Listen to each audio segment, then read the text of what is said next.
Hey guys, and welcome back to our channel. My name is Jen. I'm Becky. I'm Donna.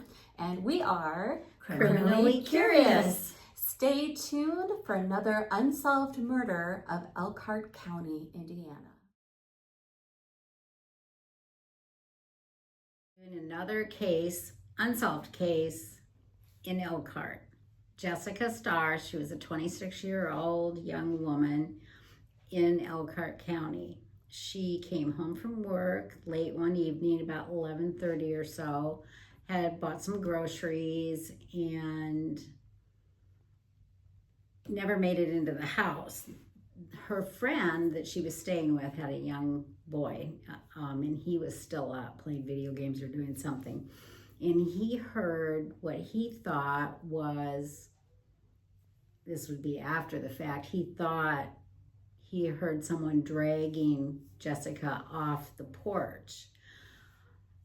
As it turns out, it possibly was the perpetrator pulling up a chair underneath the outside light and unscrewing that so that there would be no light. They found blood by the car, and then she was dragged around the yard, and I think there were some woods and over Brush, yeah. Yeah, and she never made it inside. Her purse, keys, groceries, everything were still in the car. And the door was open. The car door was open, I believe, still. Yeah. Yeah. So I think he just took her by surprise when she got out of the car. She never had a chance to even scream or anything. I don't know if The boy heard noise outside. Yeah. So this case started on August 8th of 2011 in Elkhart. Jessica Starr, she worked various jobs.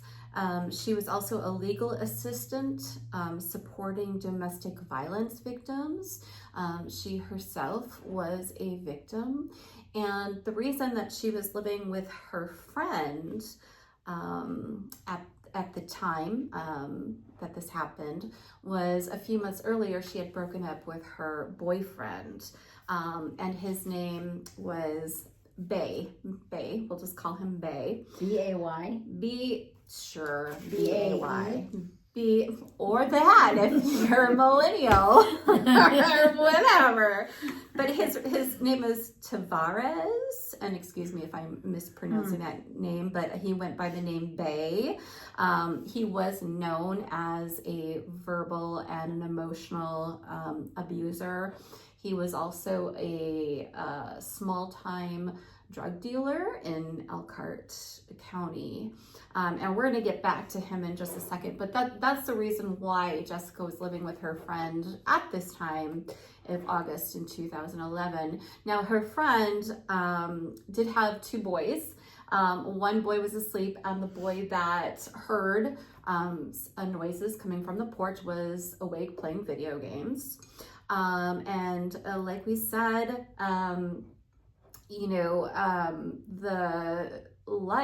the porch light that Becky was talking about was always on for Jessica when she got home from work.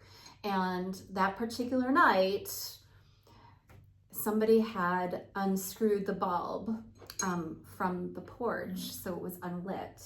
And the boy heard noise. And the boy heard he noise. alerted his mom and said something's going on outside. And the mom told him to grab her gun. She had a gun, and call 911. And she stood guard. She opened the door. She couldn't see anything. She guarded the front door while he called 911. And in that short amount of time, she had been gone. Yeah, so the attacker dragged her, forced her basically, which is why she didn't make a noise because she wasn't expecting. She was taken by surprise. She wasn't expecting this perpetrator to be there, and so she was dragged towards the backyard of this trailer with the brush, and you'll see in a little bit. I've got some pictures, and we'll show you the area that we're talking about, so you can actually see what the landscape was. And her body was found on the side of the house. Her throat was cut. She had been stabbed. Her arm was actually broken, they found, and there were bruising. And I think that he started at the car with a piece of firewood, maybe, is one of the articles I read. Yes. So maybe she didn't make too much noise because he had knocked her, beat her. Yeah, she was subdued, right? So drug her around. Yeah, so I think she was incapacitated that way and by bleeding. this branch, right? Yeah, and then was dragged over to the side of the house. Now, because of that detail of the porch light being unscrewed, it was not random. It was not random at all. Yeah. It was never unscrewed. And so to me, that little detail tells me that there was a foreknowledge of somebody who knew her routine, somebody who knew when she was where she lived, what time she may be home. And so I don't think this was a random attack. I think it was somebody that she knew, and we'll get into our suspect list a little bit later. But I don't think it was random. Yeah. I think it was somebody she knew. Yeah, totally. Yeah. The obvious. Yeah. Now, surrounding this case, when I was doing my research on it as well, is that there were a lot of criticism of the police of how they handled this case, the crime scene in particular. Becky had talked about that there had been blood around the car. There was also a detail in there where there was a handprint on top of the car, and apparently the police did not take that as evidence, as forensic evidence. They didn't secure the area. They did not secure the area around the car or anything. So they basically had like neighbors, friends walking around the yard without securing anything, without gathering any evidence. So just think of how much forensic evidence could have been destroyed because the police did not contain that crime scene. I can't help not thinking, I think it's because of where it happened. These were not wealthy people, obviously. She just didn't matter. What do you mean she didn't? What do you mean? In the police's mind, you mean? Yeah. I mean, it was, Okay. it was, Sure. It was a trailer. It was kind of like a trailer mobile park. it wasn't really even a park, but it was a bunch of, not like I think of a park today anyway. Right. Sure. But it was just a bunch of old trailers that people lived in. I think it's a case of the economics. If this had been the same thing had happened outside of a really nice subdivision house, sure, they would have taped it off. I could see. I mean, That's just my first instinct on this whole thing is that they just didn't, they had other fish to fry. Yeah, could have very well been. I mean, you hear about that happening all the time in the news, about murder cases, and unfortunately, who takes precedence. Yeah. You do hear about that. Who do they work on and who do they not work on? Yeah. As far as a case. Now, we're bringing you this case because we do want to keep it in the forefront. Now, her brother, Frank, is still alive. And unfortunately, both of her parents have since passed. But her brother is still alive. So we're bringing you this case because we want to kind of hold it up and say, look, this is still unsolved. You know, there's got to be people out there who know something, who heard something, and it's, you know, it was only 2011, so it was not, in hindsight, it was not that long ago. And so that's kind of why we're highlighting this case today, is because of that. Now, like I said, her brother Frank is still alive. And let's talk about some of the suspects that we came across in our research. The first suspect I had mentioned was her ex-boyfriend, Tavares, or Bay. Baey, Bey, however you want to do it, I don't know. Now, he is currently in jail serving a drug sentence. During that year of 2011, he and Jessica had broken up in April. And so then Jessica moved in with her friend Terry, is her name. I was trying to remember her name, but Terry was her name. So Terry took her in. So that's why Jessica was actually living there, is because she had broken up with this guy. And she was afraid of him, so afraid that when she would leave work, she would have coworkers walk her to the car. So, you know, there's some red flags there if she was that afraid. So do we know if that handprint on top of the car, if anyone had ever taken the fingerprints? No, they ignored it. I mean, take those fingerprints, and at least you could eliminate people. Yeah. Yeah. But I mean, they it just didn't hers, didn't but bother. they don't know. Yeah. If they didn't bother. take that, then they just didn't care. Yeah. That's really sad. Now, like I had mentioned earlier, Jessica was very involved. She worked as a legal assistant and was really involved in the area of helping domestic violence survivors, because she was one herself. It sounds like throughout her life. And so I thought that was really amazing that she did that. But, you know, you can kind of see a pattern of, you know, if she's had that in the past and now she's working for this, helping survivors, you know, I think that's remarkable. But she could have made someone mad also. If she's helping a woman get away from a partner that was abusing her, that partner could be mad. So that would add some suspects to our Yeah. list. If she had been working with one of these women and their ex-partner or partner found out, that could also be a suspect possibility. So we'll just label it X, be a possibility. Another possibility was an ex-roommate of Jessica and Terry's named Anna.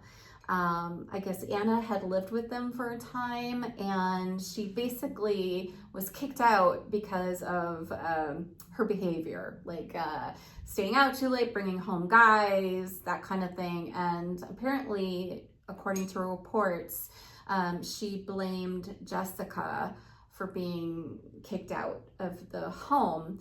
So Anna could have been jealous or mad, wanted revenge against Jessica. She definitely would have known Jessica's schedule, and she definitely would have known about the front porch light. Could have been one of the random guys she brought home with her. It could have been one of the, it could have been one of the random guys. Maybe two of them were on it. Maybe Anna and, Some guy. It could have been multiple suspects as well. Another suspect too was a high school boyfriend of hers in Michigan named Josh. I guess he had some jealousy going on with her when they I think they used to date. It was either they dated or he wanted to date her and she didn't want to date him. It was like one of those scenarios. So he was a suspect as well, but personally, I would put him lower on the list. Yeah.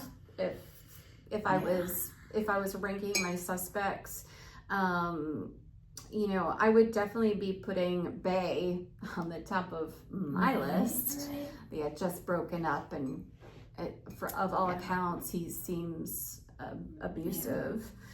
But he is in jail. serving a drug sentence currently. But he was not in jail that night. At the time, right, exactly. So I think we all agree that this was not random, that whoever did this knew Jessica and knew her schedule, knew when she would be home. So Some internet people were even suspicious of Terry because she didn't go chase down whoever was dragging the body. But if I had two children in my trailer, I wouldn't either. I wouldn't have left that door. Yeah.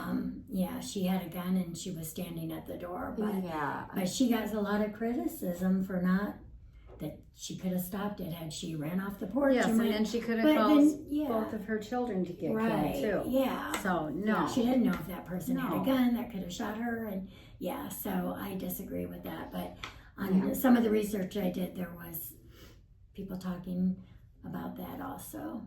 Yeah, I would agree. You know, you do what you got to do, and you can't blame her for wanting to protect her children. Yeah. You know, and so I think that's misplaced on her friend, and plus, you know, Terry invited Jessica to stay with her, so you know, it definitely, you know, I mean, not that, but I don't think she can be blamed for anything.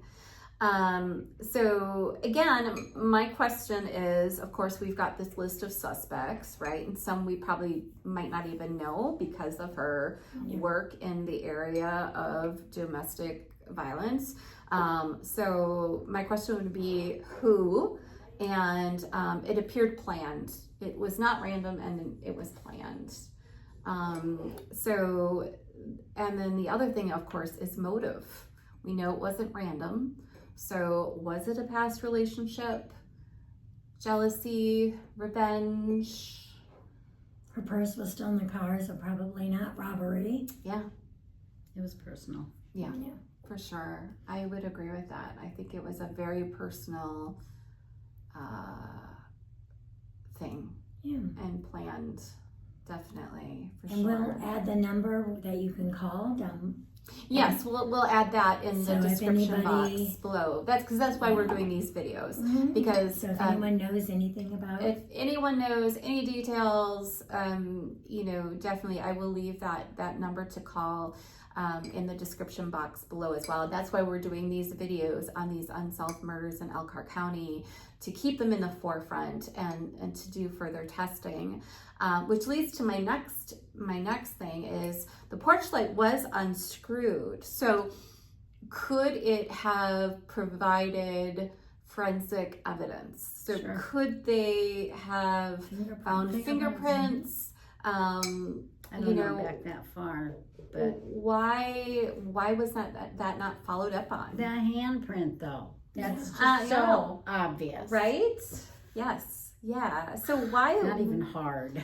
Why were these not followed up on would be my question for police. Yeah. Why was this evidence not collected?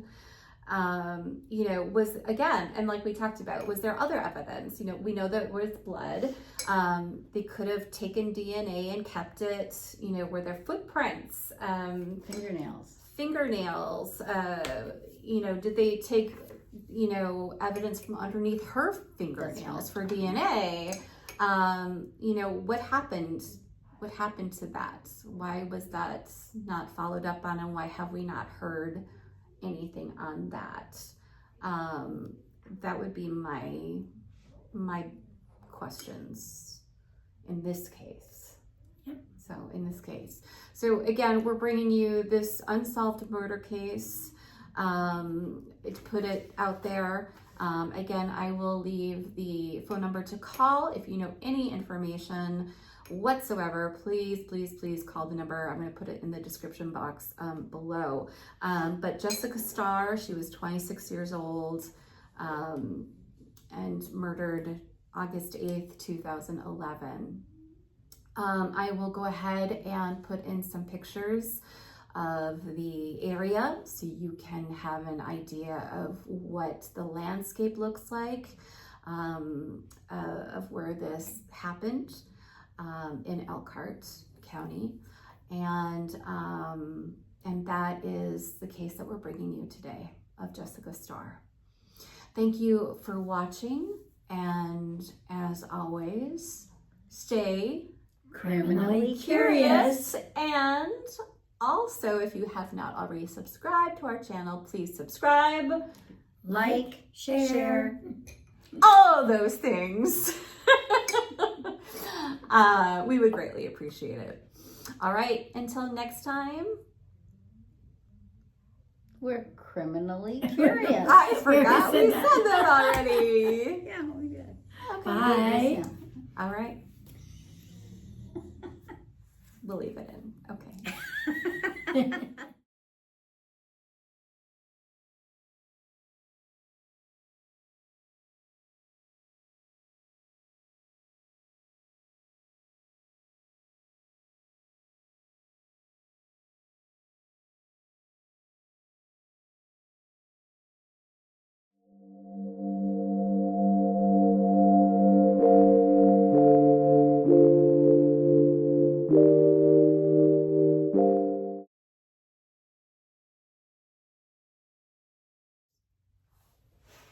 Hi, welcome to this video. See, I blew it already. Okay, so you can just cut that off. Yes, okay. Okay. In this video, we're going to cover the case of Jessica Starr, 26-year-old Elkhart woman who was staying with a friend of hers. Don't know why. She broke up with her boyfriend. Oh, okay. She broke up with her Yeah. boyfriend and she needed a place to stay. Okay, So we're gonna go that. she was Okay. coming. Go back to the Oh, top. you can. Go back to the top. Go back to Why? the top. You can't cut that. No. Go back to the top.